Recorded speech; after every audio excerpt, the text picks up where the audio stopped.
మంచి హాస్పిటల్ చూపించి ఒక్కసారైనా మా బీసీలందరి కోరిక ఒక్కసారైనా ఆయన అసెంబ్లీకి పిలిపించండి అధ్యక్ష దయచేసి. ఎందుకంటే నిజంగా బీసీలు చాలా నలిగిపోయారు అధ్యక్ష, అన్ని సెక్టార్స్లోనూ నలిగిపోయారు.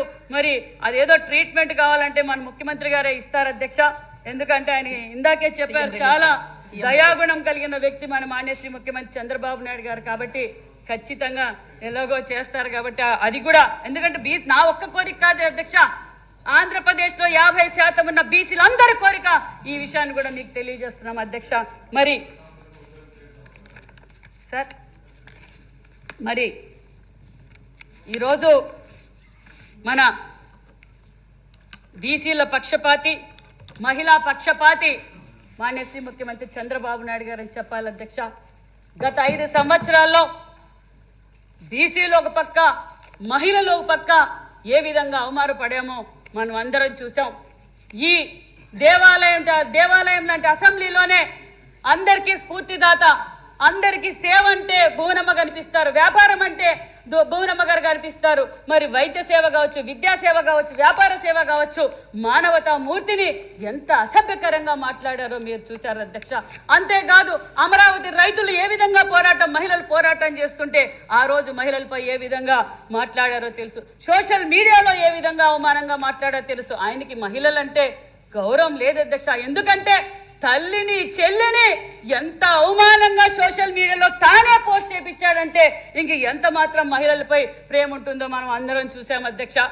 మరి ఈ గౌరవ సభలో ఆ రోజు మాన్యశ్రీ ముఖ్యమంత్రి చంద్రబాబు నాయుడు గారు మాట చెప్పారు, మళ్ళీ ఇది గౌరవ సభగా మారుతానే మళ్ళీ నేను వస్తానని వాగ్దానం చేసినప్పుడు మా బీసీ సోదరులంతా రాష్ట్ర వ్యాప్తంగా జయహో బీసీ అని పెట్టి ఈ రాష్ట్రానికి మళ్ళీ మాన్యశ్రీ ముఖ్యమంత్రి చంద్రబాబు నాయుడు గారు అవుతానే భావితరాల భవిష్యత్తు బాగుపడుతుంది ఏకమై అందరూ కలిసి సంపూర్ణమైన మెజార్టీ ఎన్డీఏ గవర్నమెంట్కి తీసుకొచ్చారు అధ్యక్ష.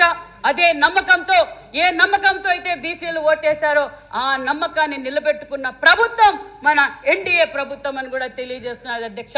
మరి జగన్మోహన్ రెడ్డి గారికి మరి మాన్యశ్రీ మన చంద్రబాబు నాయుడు కోరుకునే విధానం ఏంటంటే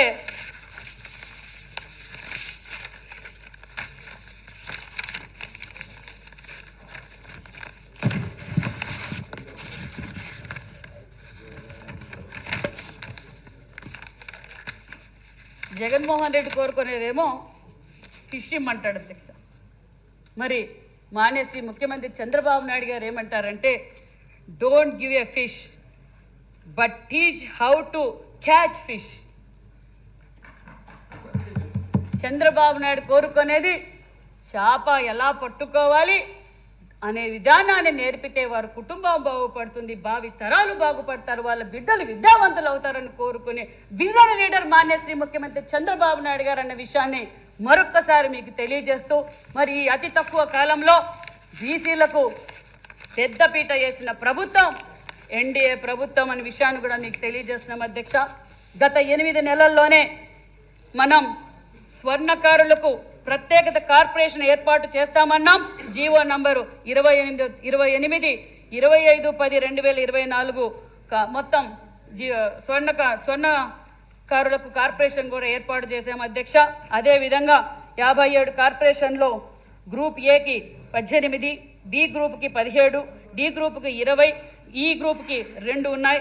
మరి ఇదే విధంగా వెనుకబడిన తరగతుల జాబితా ఉన్న మొత్తం బీసీ కులాలు 138.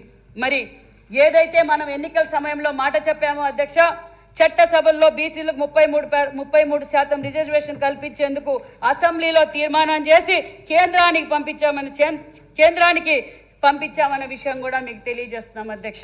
అంతేకాకుండా బీసీలకు ప్రత్యేకత చట్టం, ఎందుకంటే జనాభాలో సగం కలిగిన మనకు బీసీలకు ప్రత్యేకత చట్టం ఎన్నికల సమయంలో మాట చెప్పాం, అది కూడా ఏర్పాటుకు అడుగులు వేయబోతున్నామన్న విషయాన్ని కూడా మీకు తెలియజేస్తున్నాం అధ్యక్ష.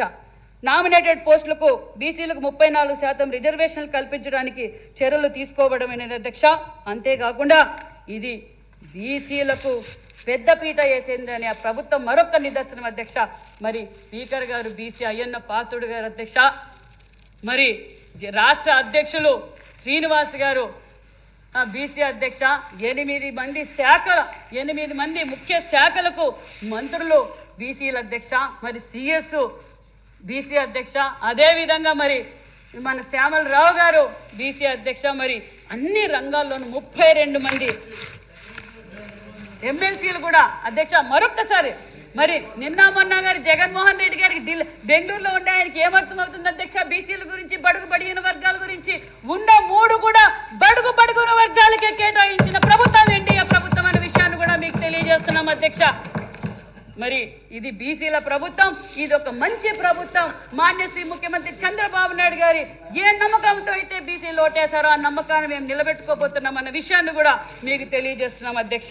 మరి అంతేకాకుండా బీసీలకు హౌసింగ్ స్కీమ్లో అదనంగా 50,000 రూపాయలు ఇవ్వబోతున్నామన్న విషయాన్ని కూడా మీకు తెలియజేస్తున్నాం. అదేవిధంగా దామాజా లెక్కల ప్రకారం నిధులు కూడా కేటాయించబోతున్నామన్న విషయాన్ని కూడా మీకు తెలియజేస్తున్నాం.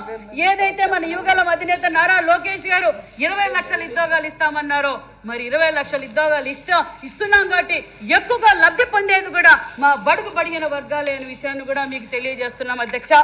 మరి స్థానిక సంస్థల్లో బీసీలకు 34% రిజర్వేషన్లు కల్పించడానికి చర్యలు తీసుకోవడమైనది. గత ప్రభుత్వం ఈ విషయంలో వైఫల్యమైంది. 34% రిజర్వేషన్ కాపాడుకోబోతున్నామన్న విషయాన్ని కూడా మీకు తెలియజేస్తున్నాం అధ్యక్ష. మరి ఇంకా ముఖ్యంగా బడుగు బడిగిన వర్గాల పిల్లలు చదువుకునే హాస్టల్స్, గురుకుల పాఠశాల అధ్యక్ష. మరి ప్రజల సొమ్ముతో ప్రజావేదిక కూల్చడం తెలుసు అధ్యక్ష. జగన్మోహన్ రెడ్డి గారికి ప్రజల సొమ్ముతో కట్టిన ప్రజా వేదిక కూల్చడం తెలుసు. మరి ప్రజల సొమ్ముతో సాక్షి పేపర్కు యాడ్లు ఇవ్వడం తెలుసు. అదేవిధంగా ప్రజల సొమ్ముతో రంగులు మార్చుకోవడం తెలుసు. ప్రజల సొమ్ముతో సర్వే రాళ్ళు చేయించిన దానిపైన ఆయన ఫోటో వేసుకోవడానికి తెలుసు. అదేవిధంగా పాసుబుక్కుల పైన ఆయన ఫోటో వేసుకోవడానికి ప్రజల సొమ్ము వాడుకోవడం తెలుసు అధ్యక్ష. మరి బడుగు బడిగిన వర్గాలు చదువుకుంటున్న బిడ్డలకు కనీస వసతులు కూడా పట్టించుకోలేని గత ప్రభుత్వం అన్న విషయాన్ని కూడా మీకు తెలియజేస్తున్నాం అధ్యక్ష. మరి బీసీ హాస్టళ్ళు 1110 ఉన్నాయి అధ్యక్ష. 1110లో 747 pre matric, 363 post matric hostels ఉన్నాయి అధ్యక్ష. మరి గత ప్రభుత్వంలో 660 వసతి గృహాల్లో 462 వసతి గృహాలు, మిగిలినవి 198 బాలిక వసతులు ఉన్నాయి అధ్యక్ష. అద్దె భవనాలు 450, 280 వచ్చి బాయ్స్ వసతి గృహాలు ఉన్నాయి అధ్యక్ష. మరి ముఖ్యంగా సభ్యులందరూ చాలామంది అడిగారు అధ్యక్ష. మరి అడిగిన వారే కారు అధ్యక్ష, చాలామంది నాకు లెటర్ల రూపంగా మా బీసీ హాస్టల్స్ రెన్యువేషన్ కావాలి, మా బీసీ హాస్టల్స్ కొత్త బిల్డింగులు కావాలి, మా గురుకులాలు ఎక్కువ కావాలని సుమారుగా 150 మంది ఎమ్మెల్యేలు లెటర్లు ఇచ్చారు. మరి ఈరోజు సభ్యులు ప్రశ్నించినట్లుగా శ్రీమతి గల్లా మాధవి గారు